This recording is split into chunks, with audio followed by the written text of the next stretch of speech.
What's up, guys? This is Jay, and I'll be hosting today's edition of Inside the Lab once again. As always, I'm joined here by Justin Fan and Peter Jennings, aka CSU Ram 88, and we're going to break down tonight's massive 10-game NBA slate. Currently, not the best slate right now. Hopefully, we get some news to shake things up a bit. The most recent 5:30 injury report didn't really give us too much to work with, unfortunately. But we'll see where it goes during the show. Pete, I gotta ask, how was the game last night for you? And did you do anything to stop the fight that broke out that might have been near your seats? Nothing to stop the fight. There was a lot of funny stuff at the game. Unfortunately, the Nuggets lost. Was on the Nuggets at the end, especially after the tweet about the flu. LeBron's awesome. Anthony Davis is awesome. Lakers are just a good team, man. Their size is real. And I was sitting like just close enough to Rob Pelinka, which was funny. I almost wanted to ask him some questions, but yeah, it was a good time. How you guys doing? Not too bad. Yeah, Justin, how you doing now that you're a Lakers fan? What are your thoughts on the game last night and your fellow Lakers fans? Wonky right now. I couldn't even hear anything. Uh, I think my internet's a little wonky right now. Oh, got it. It'll be good now. Yeah, it's a little frustrating. Andy Davis got the IV during halftime too. I mean, they were really under the weather. I think there were like 3 or 4 other players they were talking about that were sick too. So jumped on that piece of news. But the Nuggets last night didn't go well. But we'll run it back in that situation. Team wide illness on the road in altitude, not the best of spots. So I think I'm off the Nuggets now. The Nuggets jerseys were dope, though. The city jerseys were dope. Yeah, those are really cool. My buddy just picked one up, and yeah, it looks pretty fresh. Fire. Yeah, Jokic is just not good. That's the problem. I think he'll turn it around, but he will. Good. He had like 3 field goal attempts at halftime. Like his just unwillingness to be a focal point and really get involved in the offense is so frustrating. It's happened a lot though. Like honestly, I know why. I feel like I feel like the reason why is he's not shooting well. Like he has no shot anymore. So that used to be like a real threat, is him shooting the ball. And a lot of his other moves would play off that. Now that he has lost his shot, I think he's lost his confidence and he drives in. It's more predictable. I don't know. Yeah, I mean, he said Malone, or he said something to Malone like, I know if my shot's not going in, we're going to get it to other guys. But it's also like, dude, you're our best player. Kind of got to figure it out. But his jump shot's like broken. Last year he was splashing. I mean, there's some other guys who are still looking way worse than Jokic. Porzingis shot, Markkanen. So like, whatever. It's still early. I'm not too worried about it right now.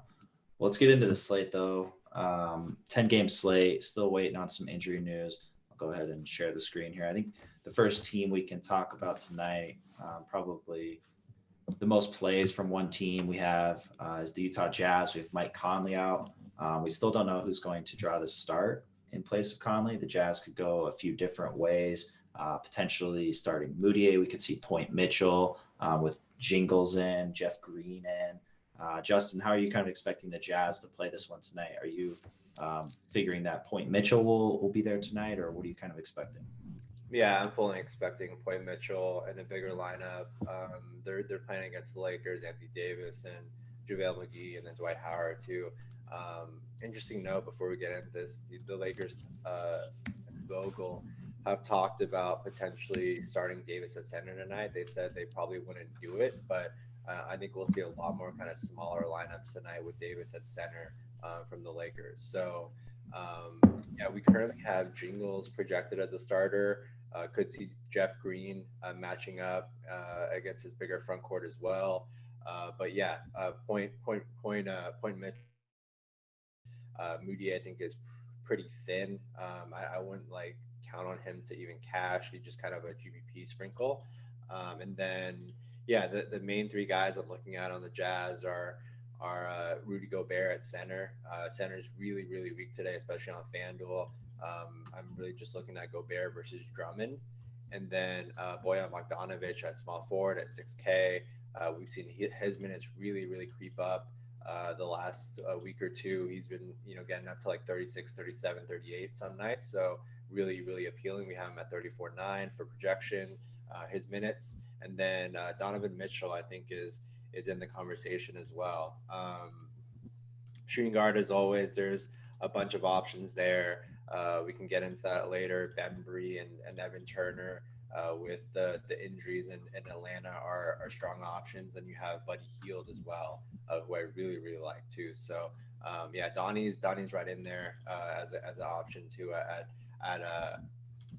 shooting guard. One thing I will say is that me and Jay Sean have made some cash game lineups. We've talked some builds, and it is kind of terrifying that some of these builds leads you to have like 4 Jazz players in your lineup, and that's kind of terrifying to me, having watched this Jazz team, having seen how bad they've been. Their offense has just been anemic, just in general, and yeah, so it's a little scary just to have that much Jazz exposure in your cash game lineup tonight.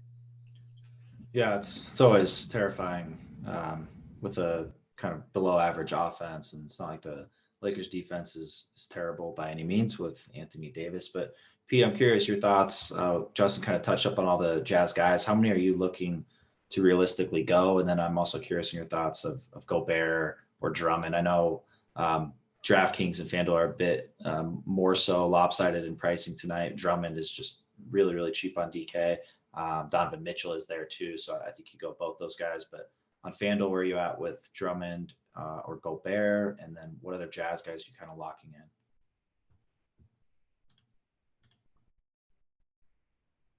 Donkey move with the mute. It's a tricky situation to kind of figure out for me at this point. I know it's a back-to-back for the Lakers, but just, even a little biased seeing them in person. Like, they're just so big and long. The defense might really be legit. Anthony Davis is making a strong case for Defensive Player of the Year, I think. And I know he's starting to get more buzz around that. So that's a little concerning, but yeah, I mean, Bogdanovich is going to rate the best right now, I think, in terms of like a raw play. We also have some pretty ugly small forwards we're considering. Obviously, there's Giannis there. I think I do prefer Gobert to Drummond, just given the price. But I have a little bit of concern around Gobert. So we'll see. It's the one nice thing with these Jazz guys is like anytime the Lakers come to a stadium, it's like the Super Bowl for these teams. I mean, I was amazed at how many people were at the game last night and just the pricing of the tickets. So I imagine that's the case in Utah, and it'll be a big spot for their team. So I do like them in that sense. And I think Bogdanovich is probably the best play, then Mitchell, then Gobert. Curious to your guys' thoughts on, I guess, ranking those guys. I think it's Bogdanovich, just given the positional eligibility. Gobert's probably next. And then Royce O'Neal's a really nice value play, but we have so much value across the slate. And like, depending where you use these Jazz guys, you need to spend somewhere. So it's tricky. Yeah, I think both of us are. I don't want too much exposure to the Jazz. I know Royce is 3,700 on FanDuel, but yeah, he can bust so easily. Yeah, for sure. And I don't think we'll get the starting lineup before lock. There's a strong possibility. Well, Royce is going to start. For sure. I know Royce, but with just the rest of the team, I mean, it would change a little bit for sure. But either way, we know who's likely to play more in the absence of conflict. I would say I would agree with Pete. I think it's Bogdanovich, Gobert, and then Donnie for me in that order. And I agree with Jay Sean that I don't want too much exposure to this anemic Jazz offense versus a very long and talented Lakers defense. So take that for what it's worth. I probably would want it to limit to 2 or 3 Jazz players max cash. I don't want to get too crazy, I think, in this spot. Yeah, for sure. Pete, you said there's a lot of value. We do have, let's talk about the Memphis guys real quick. We could potentially have even more value opening up, a little shaky value, but we have Jonas Valanciunas, game time decision, Kyle Anderson, game time decision. Obviously, Brandon Clark and Ja Morant are out for multiple weeks. All 4 of those guys were out last game. We saw Solomon Hill enter the starting lineup. Jarrett Jackson Jr. had a big game. He only had 5 fouls. I think that's a season low. Solomon Hill did well. He exceeded value. Dillon Brooks has been really well. So, Justin, I'm curious, do you have a read on Valanciunas or Kyle Anderson? And then if those 2 are out again, who who's getting the biggest bumps for this team. Well, there was word this morning from Shoot Around that their coach, Taylor Jenkins, was encouraged by the workout that he saw from Valanciunas and Kyle Anderson. So I think those two would lean towards playing probably like 60% or so. They're going to meet with the medical and performance staff beforehand. They're technically game time decisions, but I think there's a good chance we'll see both back in the lineup tonight. Kind of, muddles things a bit for this Grizzlies side, and really just kind of limits the exposure that I want to cash to point guards in Tyus Jones and D'Anthony Melton. And I think Tyus Jones is going to be probably more popular just because he's the starter. He's playing 25 to 27 minutes, but I actually like Melton better out of the two. I mean, he's shown just an exceptionally high ceiling. He's like, triple double type player where he can fill it up across the board when he's out there. I just think he does a lot more in his time when he's on the court. So I think both are fine. I actually lean Melton a little bit, and I'm not too worried about his minutes. You just they like Grayson Allen as a wing. So Melton's going to get all the backup point guard minutes behind Tyus Jones for sure. And he's been playing really well. And he's kind of closing the gap between the two to where there's going to be less and less of a gap in their minutes projections as each game passes, given how. Those are the two I'm looking at mainly. And then, if Valanciunas is ruled out, then we can look into some other front court guys. But for now, those are the two. Yeah, I think team's definitely less exciting with Valanciunas and Anderson probably trending towards playing tonight, returning. Pete, I'm curious though, your thoughts. Tyus Jones, Justin mentioned. I agree. I think Melton has definitely the flashier upside out of the two. Tyus has been pretty underwhelming. Both are cheap. I'm curious where you kind of put those two guys in. Let's assume the projections are as is, and Valanciunas and Kyle Anderson play. Where do you rank those two guys with Chris Dunn at the same price in the same game? Yeah, I don't know. That's I think one of the hardest parts about the slate. I mean, we've played Tyus Jones basically every time he's been a starter, and he's historically been awesome. I mean, the last game was obviously pathetic, and that was really tilting, but he's always been a really good player. But he's not really pushing the pedal in terms of trying to shoot the ball. His usage last game, 8.7%, is just absolutely alarming. He just didn't look like he wanted to shoot or initiate much, and Melton looked awesome. So it's a one-game sample on the last game. I mean, I know Melton played really well versus the Timberwolves. Or is it 2 games now? Or was Morant out for that other game? Okay. So the previous game is relevant to the two. Melton, 23-7 for his usage. Yeah. 9 attempts and 9 field goal attempts, 6 field goal attempts last 2 games for Tyus. I mean, I didn't watch didn't watch much of the previous game versus the Timberwolves, but I did watch basically the entire. I needed Tyus Jones, and versus the Pacers, I mean, he was just pathetic. So, yeah, those two are tricky. I know Dunn's rating pretty well throughout the industry. He has some upside for sure. Probably more likely to play more minutes too, but I don't know. Dunn's starting now ahead of Hutchinson and Shaq Harrison. So Dunn's minutes projection is increased because he's starting, but the problem nothing else is increased. His usage has gone down. His role is not nearly the same as it was off the bench. Yeah, so you're getting more minutes, but you're trading off the fancy points per minute with Dunn. So I think the problem with how he's projecting that well in the industry is that people are kind of projecting him with those similar reserve rates when his rates should be coming down as a starter. And we've seen that the last 2 games. So you've seen big minutes, 29, 30 minutes, last 2 games, but only 21 fantasy points. And there's some regression coming for that 3-point shooting. He shot poor from beyond the arc, but beyond that, it's pretty indicative of what we'll see from him as a starter.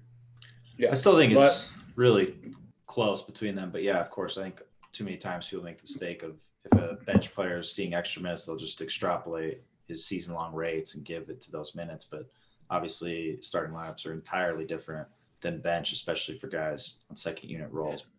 Yeah, it's a lot of trade-offs, right? It's close. Like, yeah. It's you think about it, he's playing with those guys, so he should get some better shots playing off better players, but the Bulls have not been great, and he's also competing against better players too. So Right. coming off the bench, you're playing against worse guys. And yeah, there's a lot of factors that are interesting, and you certainly have to change, the expectation, especially on usage. So very sharp point by Justin. I think both of us though still think. I mean, those two Chris Dunn games that are disappointing. His minutes are very great, and those are probably like on the lower end of his realistic output, which is why he still has nice higher. steal upside too. Yeah, which is he's awesome. still I don't mean- fine. I He'll don't do mean- better. I don't mean to talk you off Chris Dunn. I'm talking Yeah.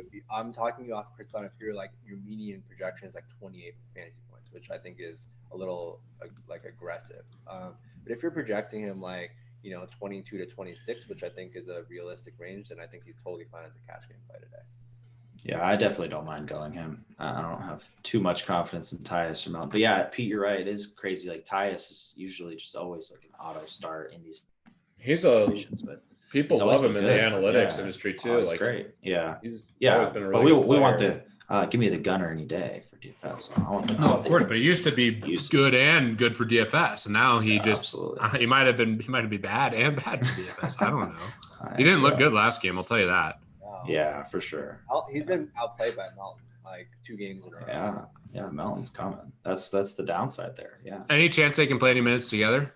No. They're too small, right? Yeah, and they viewed Melton as a point guard. The Grizzlies. Yeah, they got enough wings. They played him exclusively at point guard this season, so they're pretty set on him just being a point guard. Yeah, his defense, Melton, like he's playing full court. Like his defense has been really impressive the last couple of games. So yeah, I think that's kind of our group. That top 5 at point guard. Tyus, Melton, Fultz, Dunn, and Dinwiddie, the guys on kind of the short list I'm kind of considering right now. And then Luka. Yeah, throw Luka in there, but yeah, it's tough right now. Let's talk about a really favorable game environment, the Hawks Nets game. On the Hawks side, we have DeAndre Hunter out, Alan Crabb's still out. Kevin Huerter is returning, but he's going to be limited to 15 to 20 minutes. He told the coach that he wanted to push that to 20, so predict the higher side of 15 to 20 potentially. Justin, I'm curious your thoughts on a guy like DeAndre Bembry, who should rate pretty high. What does Herter's addition add to this? And you mentioned Evan Turner recently, Taurean Prince. I mean, we have some guys in this game too overall that are pretty juicy. So what are your thoughts on this game and then the Hawks side with the few injuries? Yeah, we got the confirmed lineup from the Hawks a couple of minutes ago. Bembry and Cam Reddish are starting officially as expected. So you can kind of lock Bembry in at 4,700. The thing is, like, Andre Hunter was playing massive minutes. I mean, he was playing like 32, 35 minutes in close games. So that's a huge hole to fill. And, Kevin Huerter playing 15 to 20 minutes off the bench isn't going to come close to filling that. And Alan Crabb's out. So just a huge hole for minutes on the wing today with all these injuries. Bembry stepping in, to 32, probably maybe even 34 minutes. And then, I Cam Reddish should start and play a bunch, but he's awful in fantasy and real life and everything. I don't want any exposure to Cam Reddish, really. Maybe some GPP exposure, but nowhere near him in cash. And then, Evan Turner's, grading well. I think he's a good value at 30. I think he's a must. No, I probably if you had to pick a value play, Jay Sean, between Evan Turner and Royce O'Neal, who do you like better?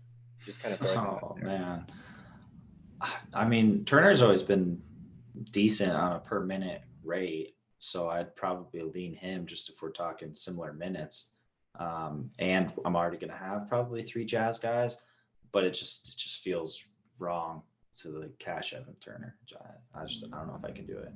Yeah, and then Jabari Parker, I think if you're just game log hunting, it'll take you off of him. But I think a big game from Jabari is coming. I mean, he had a disappointing game there against the Pacers, but then he's been in a blowout against the Rockets, a blowout against the Warriors.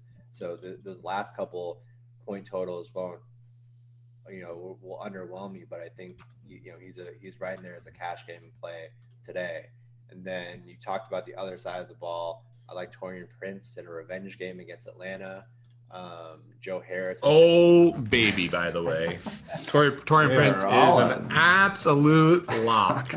I'm serious. This is great. He's already rating He's as like a great play. Yeah, he's already nice. He can stink it up. This guy has burned me many a times, both directions. But this is the spot. This is a dream spot here. Yeah, I don't mind. I had him on that Sacramento game, I think, where he got 9 fantasy points. But I did have him in some of his. I think I had him versus Houston when he went for 47. So he's burned me. He's burned me multiple times, but he's also been good to me. And Hey, if down shooting, that's the type of player you want, right, Pete? dude, I feel like this is a good revenge game too. I agree. I don't know how vengeful Torian Prince is as a human, but he doesn't strike me like super vengeful. But this is a vengeful spot, so I agree. He doesn't strike me as a vengeful type, but we never know. You never know.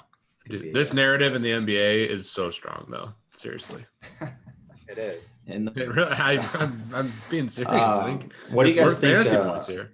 Like Trey's ownership is gonna be. I feel like he'll be pretty overlooked tonight. Very Yeah. If you're spending up, you like Trey or Luka? Luka. Probably Luka. Luka definitely on DK. I mean, Luka's a Yeah. casket play. Yeah. Right? On FanDuel, I think dude, like Luka's been in so He's many the blowouts best. lately. I know. He's not 'Cause even he's too playing. good. Imagine if he plays 34 minutes, 35 minutes. Imagine if It this would've game been goes.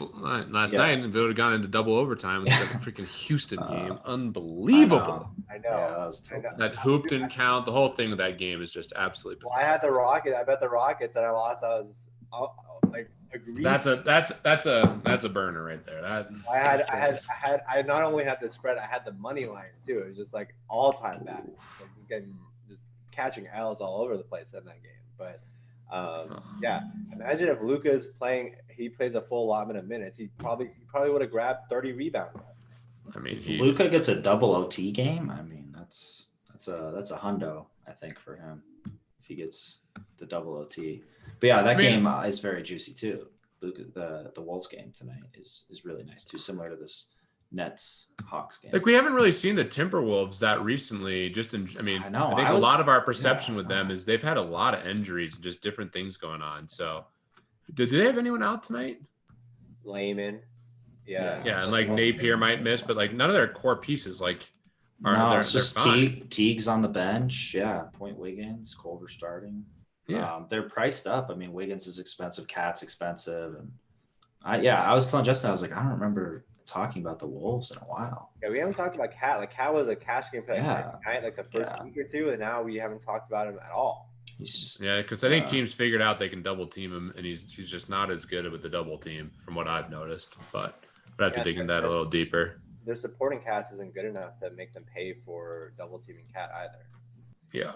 When Cat first started the season, it looked like hitting step back threes and just dominating. And obviously a great player. Just like you said, they really need to figure out more. I mean, Wiggins has gotten good just getting the ball and driving to the rim, but the team still needs improvement just with like the synergy and working out those double teams. So, but it's a juicy game, and I think that Minnesota certainly can keep it competitive.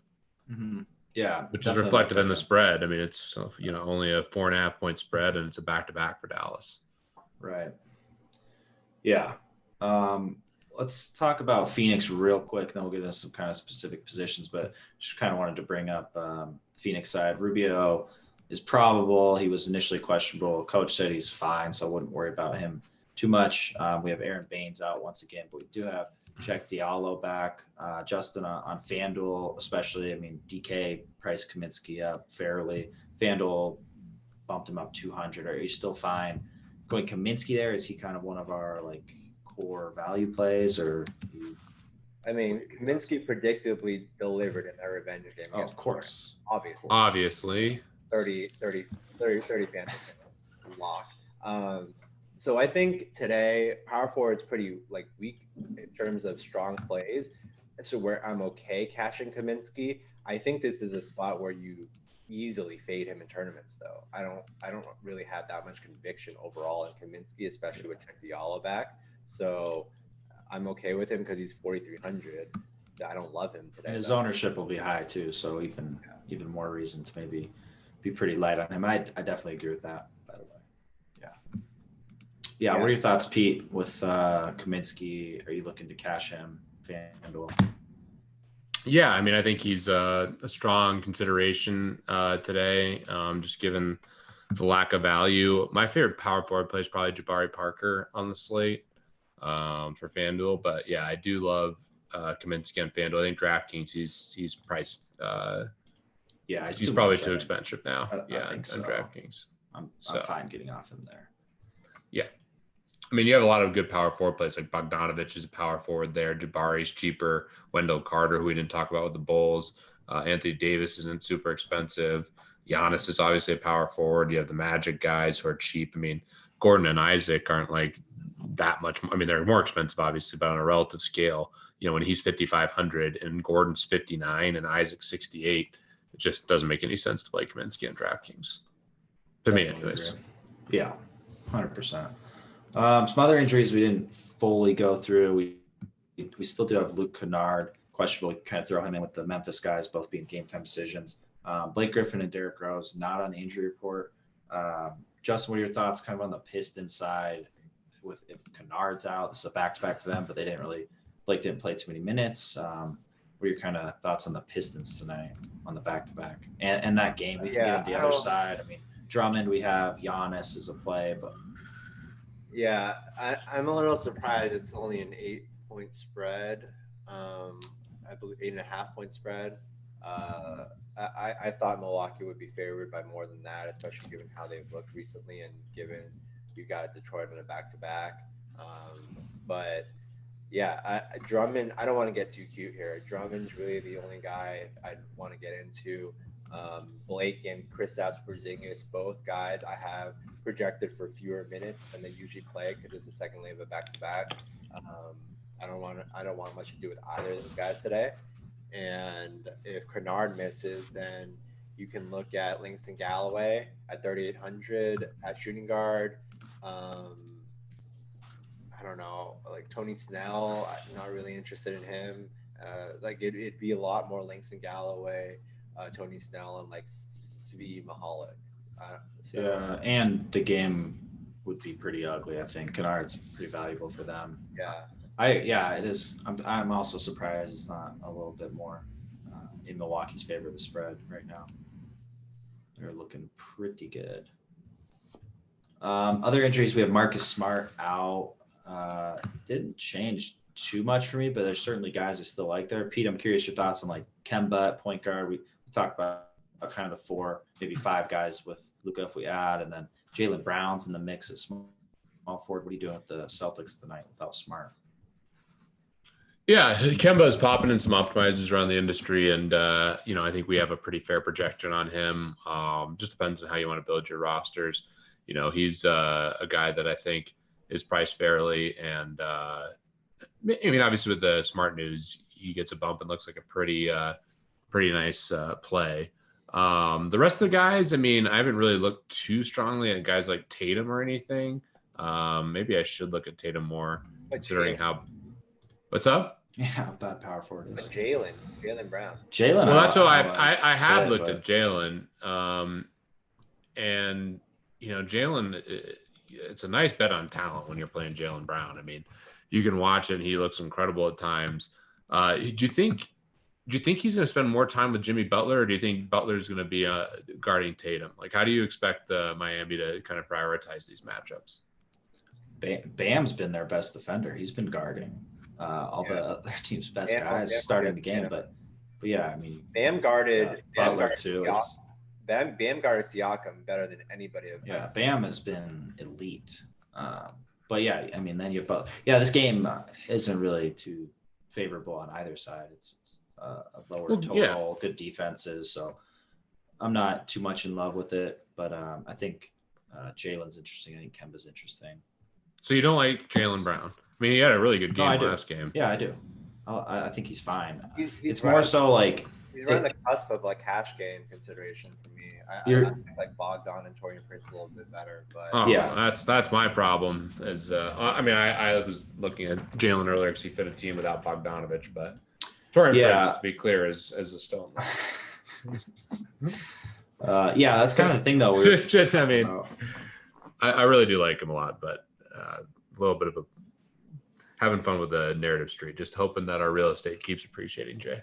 It's booming, man. Business is booming. But along the same lines with like Jalen, if we're kind of looking at more balanced lineups, getting off some of these weaker value plays, another guy who might pop up is Buddy Hield, just on the last injury team, the Kings. Bogdanovich has been playing through that hamstring injury. We talked about it earlier. I think there's a very real chance that he could miss tonight. What are your thoughts on Hield? I think he kind of fits like the Jalen mold of you might not need him in cash, but if you do go a more balanced lineup and take up like Torian Prince or Bogdanovich to Jalen, you could do the same as shooting guard. Just kind of depends how you spend. But what are your thoughts on Hield and Bogdanovich's status?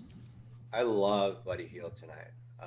I like him more than Donovan Mitchell because, like Jay Sean alluded to, we talked to earlier. I think there's a very good chance that Bogdanovich sits tonight, and Bogdanovich has been dealing with that hamstring injury, playing with that tight hamstring for a few games now. He's been on a minutes limit, and it really, really bothered him last game. And there were some from the team that were a little pessimistic that they might sit him out for a game or two so he can finally get that thing right.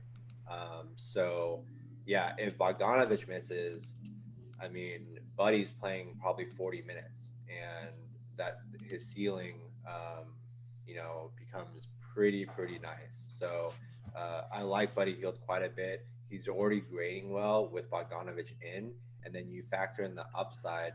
If Bogdanovich sits, Hield becomes really nice as a play. Yeah, I think with that being a late game too, Hield just makes even more sense as a tournament play. But I don't know if we'll get the Bogdanovich news before lock. No, I fully think you can cash Hield, honestly. Yeah, he's been cashable. Yeah, a lot of it's just kind of roster construction, and you have Bembry there with the Hawks a little thin on the wing with Herter. Limited. For me, when you look at the only 600 difference, he's 600 cheaper than Donovan, and I expect Donovan to carry, a decent amount more ownership in tournaments tonight. Buddy Hield in tournaments makes so much sense. Dude, Buddy plays a ton too, which is great. It's amazing. Yeah, it's exactly. And he's gonna get his shots up. Last 4 games, he's had 20 or more field goal attempts in every game. Yeah, he's even when he starts off slow too. Like when you go him and he starts off really slow, you're never worried because he's going to get. Never worried is a little bit of a stretch, but he might not make them all, but he gets them up. He'll get them up. That's what I'm saying. Like if he starts off not shooting, you don't need to be worried about his volume. So he's there. Ryan asked about Dinwiddie on FanDuel. Yeah, we missed the beginning. We talked about Dinwiddie a bit. He's in our mix. I think FanDuel we talked about. It's just it's a little bit more closer to where he should be priced. He's not like grossly mispriced anymore. So that's the only thing, and you got to figure out where you want to spend today is all. And yeah, he's obviously fine. He's like he's like 39, 40 FanDuel points like every game. So I like him a lot. Someone asked who to pay up for on FanDuel. I mean, DK, we mentioned a few guys like who are just priced down massively. Luka, number 1 play, I think overall. Drummond is really cheap at center, so guys are priced down more. But FanDuel, we have them priced up significantly. Luka and Giannis. I think a lot of the slate tonight is going to be if you're going to go one of them. I think you can definitely make a pretty solid balanced lineup fading both of them. But FanDuel is like always stars and scrubs. So I'm curious if you guys are trying to build around Luka and or Giannis. And if so, who are your favorite value plays? I think that's kind of how the slate breaks down tonight. Yeah, I'm looking at Luka and Giannis, of course. And Giannis, I mean, you have very little fear about just given his rotation. I like that they're on the road here too. It's a really good spot for him. He's been just dominating in very few minutes because they're just blowing out these donkey teams. But the other thing too is interesting is Giannis has been jacking more and more. He's definitely shooting threes. Like he's trying to make that an emphasis, which obviously is a big indicator for him going forward in the playoffs for Milwaukee to win a championship. But the one thing that makes me like Luka maybe a little bit better than Giannis tonight is I love the other small forward options. On DraftKings, Correct. obviously, you have a lot more flexibility, but yeah, I think Bogdan, and Prince, we already know he's the lock button. So Yeah, I agree. I think that would get me to lean Luca as well. Both are just ridiculous. I mean, Giannis's usage is like terrifying. But yeah, you're right. They're just blowing everybody out, so it's pretty tough. But I think on FanDuel, you want to get one of those guys in though. Generally, that's Yeah, I mean, that's kind of been the build. if you look at Luca's game log, Jay Sean, it's the same thing with the usage. I know it's Terrifying, too. It's the so same. absurd. It's like very comparable to Giannis's. So yeah, I think I would lean more towards Luca given what Pete said, but I think both are fine. I've had optimals, I've had lineups that I've really liked with Giannis in there. So Yeah, I think both are because we have value at point guard too. It just might be a little shakier. Like, well, we have all the donkeys, so we yeah, have to you have decipher. donkeys. I know. And I do like Dinwiddie though. That's the one. Dinwiddie is that's what I'm saying. Like with a more balanced lineup, you can go Dinwiddie and two good shooting guards, for example, or whatever, or a better power forward than like Royce O'Neal. So yeah, it just kind of depends. Justin, I'm gonna let you take this question, chat. Any love for Olynyk? Yeah, another revenge game at there at center. So yeah, I mean he's number 3 in plus minus. The thing is, like, center is just pretty bad today overall.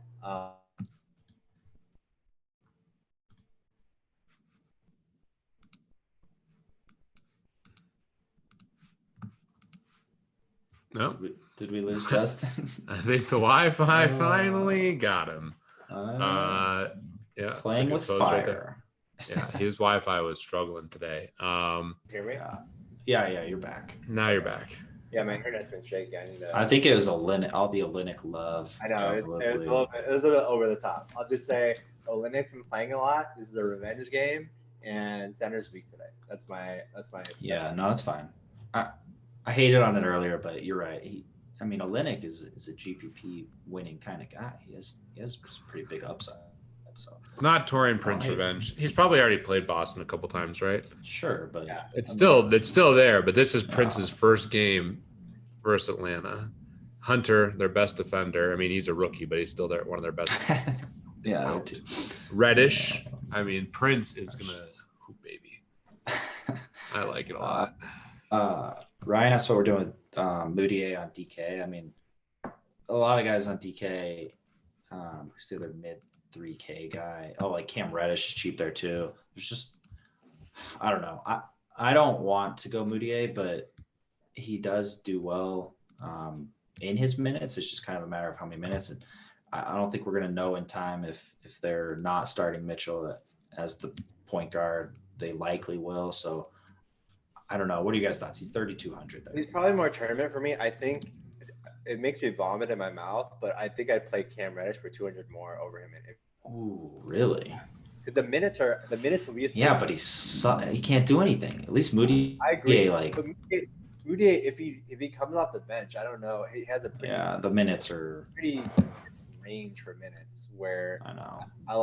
I can't confidently project him for 19 as confidently as I can project Cam Reddish for like 28, 29.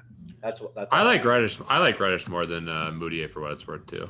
Yeah. I mean Reddish. Yeah, he's been sucks. terrible. Don't say anything good about Reddish. No. He is so bad. Oh, there's that stretch before he missed a couple games where at least he was getting double-digit shot attempts up. At the end of November, mid to end November. He's really struggled since he's come back. But one thing always sticks with me, and it's a weird thing to bring up, and we have enough of a sample where he's been bad, but it does always stay with me that his peers they pulled all the rookies who they thought would have the best career, and collectively they Reddish at the highest ranking. People are definitely high on him for sure. I mean, he can create. He has a pretty shot. He just does a lot of donkey things. But like, I could see him playing well. It's not like it wouldn't be shocking to see him playing well. You're right. But Moutier has. Well, I'm not saying Moutier is a good player, but he's had stretches where for DFS at least he's been really good. He was dominant for a while. Reddish, I haven't seen that yet, but I don't know. Either way, Moutier is just more of a concern for minutes for me. I mean, for sure. DK makes it tough, but I don't see what the appeal with Reddish is. Just in real life, he can't shoot. He's not a good passer. Like they tried the point Reddish thing is a disaster. He had like a The negative. point Reddish thing is not the right answer. He's a negative assist to turnover ratio at Duke. Like I don't understand. He can't be a distributor. He can't shoot. Like he can drive a little bit and finish, but I don't know. I'm all the way out on Cam Reddish. Yeah, I'll play devil's advocate for that. I think that's very fair considering what we've seen so far. My assumption is that Reddish is a classic guy who like looks way better in practice, shoots well, and like uses his athleticism and his size. And they've seen moments, I'm sure, where he's just dominating. And then he gets into the game, and I think the game is just fast for him right now. The other downside is he wasn't good at Duke, but that was, he's surrounded by two really high usage guys. I do think he has a natural shot. He just hasn't shot well in games. So that would be the reason to have a little more optimism. But what you said is completely fair, Justin. He's been just absolutely terrible. And as a creator, I don't know why they've tried that. He's never been that good at that part of his game. Like he should be creating for his own shot if he's confident. Yeah, he was 33% from three at Duke too. So like I've never seen like actual evidence that he can actually shoot the ball. It's not awful, but it's not good. I'm more saying like I think he has a smooth looking shot, which is what it is. That's a very scouty take, and we're DFS players, not scouts. So yeah. No, I hear you. Yeah, I just want guys with the volume. Give me 40 minutes of Moutier. Yeah, where are you gonna get 40 minutes for Moutier? I would love for 30. I'm just saying in general, like that's what I'm looking for. Give me 25 minutes of Moutier. I'll take 25 minutes of Moutier is a smash over Reddish. Oh yeah. He should play like 25 to 30 minutes tonight though, Reddish. Yeah. With Herter, yeah. I mean, I don't know. But to answer the question, yeah, it's tough. I don't think you'd want to go both on DK, but at those prices, and if that gets you some two of like the studs, I don't know. I don't hate it, but it definitely makes it tough. Yeah, FanDuel. Any other guys we haven't really discussed that are in the mix for us, kind of at the top? I think we've kind of covered all of them. Shooting guard, I know there's probably some guys we haven't really talked about deeper position, but like Wiggins in that game environment, Levine. We haven't talked about CJ McCollum. We haven't talked about who are some other guys you guys are looking at maybe in tournaments that we haven't really brought up yet. Let's see. Trae Young, you brought up briefly. I think he's an awesome play. I think that's a very enticing game stack just overall. I could easily see that game having a lot of up and down, and just the nature of a lot of the players in that game. There could be some fantasy goodness, and we're seeing that total come up nicely. 224.5 to 229 is very, very nice. And I think the Sharps recognize that DeAndre Hunter was a huge part of that defense. I mean, you forget that Virginia, one of the best defensive teams, Hunter was hands down their best defender. And that's like the real reason he was drafted so high, was to shore up this defense. And granted, I know he's a rookie. He still has mental lapses, but just in terms of talent, he's a good defender. Now they're going to have to throw out Reddish and a lot of these other guys that are bad defenders. And now it's compounded in my mind with Jabari, who's trash as a defender, Trae Young, who's trash as a defender, and even like some of the other centers I don't think are great. So I just think that has a really good game environment. And you have good pieces with Dinwiddie, Taurean Prince, who I think is a lock, Jared Allen. I really like that game from a tournament perspective. Yeah, I like Jared Allen. Yeah, I wouldn't really hate cashing Jared Allen. I think he was just in one of these builds I had. Let me look. That was with, I think that was with Melton, though, which might be a little more risk than you want to take on, but could be nice. Let's see, duplicate that one. Nope, that was not it. Any last thoughts you guys have on the slate overall? I guess we're still waiting on, let's see, Memphis guys, game time decisions. Luke Kennard, we should get here pretty soon, I think, for sure. Who's your guys' favorite center tournament play? And you cannot say Gobert, Drummond. Cat. Yeah, I was gonna say Cat. Probably Cat. Okay. Yeah. That game too. Yeah, I like that game. Linux, not a bad one. We talked about that earlier. I like I'm gonna throw out. I like Steven Adams too. He's been Really? Yeah, he's been playing really well lately. I like that they're gonna play a little bigger front court today, and obviously, um, Miles Turner and the Pacers have been forgiving for centers for years now. So he's shown like a 40-point ceiling. Like if you pull this game like Jay Sean, the last like I think three of the last five, he's hit that ceiling. So 3 of the last 4 have been really good. three of the last Yeah, So I think he's a guy that for sure. I wish he played massive minutes. Yeah, those are some good matchups. The Pelicans twice. He just Mhm. murdered Jackson Hayes, and they were just having trouble figuring out who to even guard him with. So, a little tougher matchup today, but I like the ceiling that he's shown in those last couple of games. This lineup has everybody. I like everybody in it, but it has Melton, which you could tinker a little bit and bring that up to Dunn or Tyus if you want. Maybe take Mitchell down to. Yeah, I'd probably look to take Mitchell down and maybe get up to Jabari. Yeah, you could do that too. Yeah. To Heald or something. Yeah. Mitchell will definitely be very chalky tonight, though. But we already kind of expressed a little bit of concern with going too many Jazz guys in this one. Just rougher offense. Not a great matchup. I do think just so you don't have like an extraordinary amount of Jazz exposure, to try to get off of Royce O'Neal if you can. I know that value is very attractive at his price, playing like 30, 32 minutes, but I just don't want a ton of Jazz exposure in this spot overall. Agree. I'll say.